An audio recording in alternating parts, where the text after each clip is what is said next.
16 რიცხვში ავიყვანოთ ბაკურიანში და ეს მაგრა დავტესტოთ. ეს არის ავტომობილი, რომელმაც ჩინეთი შემაყვარა. ყველგან მავალი რასაც. აი უყურე 4-4-ზე. ან რა სალონი, ან რა სივრცე. მე არ ვიცი, აი პროსტო, აი კომფორტული. მარი სიამოვნებით შენთან ერთად ამ მანქანი წავიდოდი პეკინში. წავიდოდი გერმანიაში, ოღონდ მე და შენ მარი. როგორ იტყვი? წავიდეთ? მოსულა.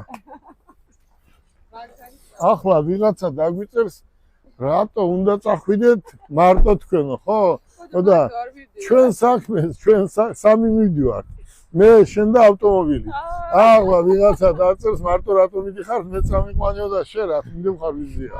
ჩვენ უნდა წავიდეთ, ხო ესეა? ჩვენ უნდა წავიდეთ. ახლა ზვიადი, შენ ავტომობილსაც იგივე აქვს, ხო უკან? აი უყურე, უბრალოდ ეს არის ევროპისთვის გათვალისწინებული ავტომობილი, რომელიც ვიზუალურად არის, აი აქედან შეხედეთ ორივეს ერთად ვიზუალურად არის ძალიან მაგარი და თვითონ ავტომობილის არის ძალიან მაგარი. აქ როგორი კარბონივით აქვს, ნახეთ, კარბონში აწყობილი ეს პლასმასები. რაც მთავარია, კამერა. 560-ია კამერა. ახლა თქვათ წალენჯიხაში არის კაცი, მამა. შვილი არის თბილისში. რო დადის შვილი წალენჯიხიდან უყურებს როგორ დადის მისი შვილი. ეს იყო შენ დროს ვიზია, შენ როცა მართვის მოწმობა იღე. არ იყო. ეს მაინც მე მექანიკის დროს ავიღე და აი ეს მაინც ცუდია რომ გაკონტროლებენ, ხო?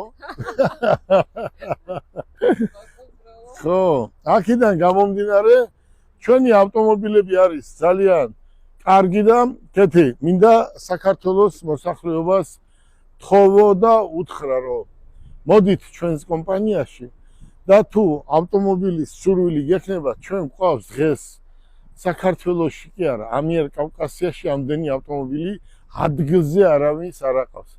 მარი, შენ იცი რა, მეყოლება, რამდენ ხანში გეყოლება 8 თვეში. 8 თვეში მეზობელი მყავს, ერთი 4-ჯერ ცოლი შეიცვალა.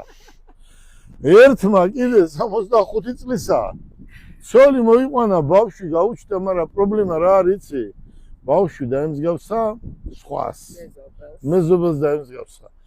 აქედან გამომდინარე, რომ არავინ არ ინერვიულოს, ჩვენ გვყავს ავტომობილები დღეს საქართველოში, მსგავსი არავის არ ყავს.